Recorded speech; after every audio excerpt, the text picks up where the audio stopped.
Social media పరిధి పెరిగిన తర్వాత ప్రతి చిన్న విషయాన్ని పెద్దదిగా చేయడం, అనవసరమైన కామెంట్స్, ట్రోలింగ్ చేయడం ఇప్పుడు ఒక ట్రెండ్ గా మారిపోయింది. ఇటీవల Harihara Veeramallu cinema success meet లో అభిమానులను ఉద్దేశించి చేసిన వ్యాఖ్యలు వివాదాస్పదంగా మారాయి. దీంతో తాడేపల్లి పోలీస్ స్టేషన్ లో పవన్ కళ్యాణ్ పై కేసు నమోదైంది.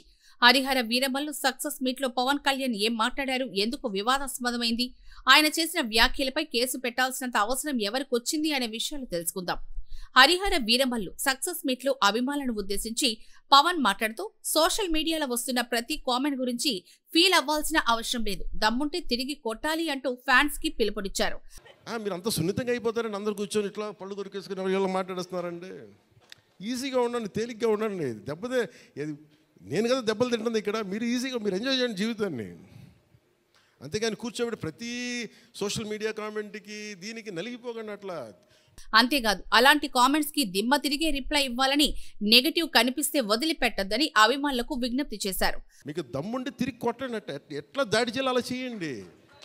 నెగిటివ్ ఆస్పెక్ట్స్ కొట్టి నవ్వలేయండి. This is not about Pavan Kalyan. This is not about Mr. A.M. Ratnam. This is not about Jyoti Krishna. This is not about for anybody to us. It's not about for us. It is about our civilization. Pawan చేసిన ఈ comments పై YCP నేతలు ఆగ్రహం వ్యక్తం చేస్తున్నారు.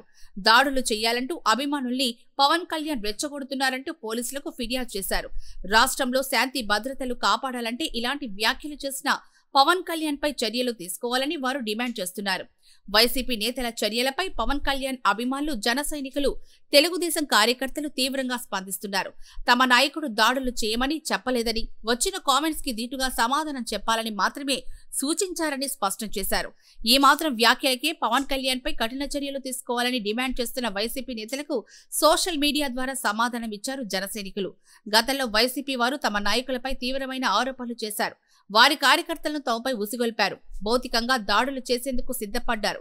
అన్ని దారుణాలు చేసిన YCP నేతలపై ఎలాంటి కేసులు పెట్టాలి, ఎన్ని కేసులు పెట్టాలి అంటూ సోషల్ మీడియా వేదికగా కూటమి వర్గీయులు ప్రశ్నిస్తున్నారు.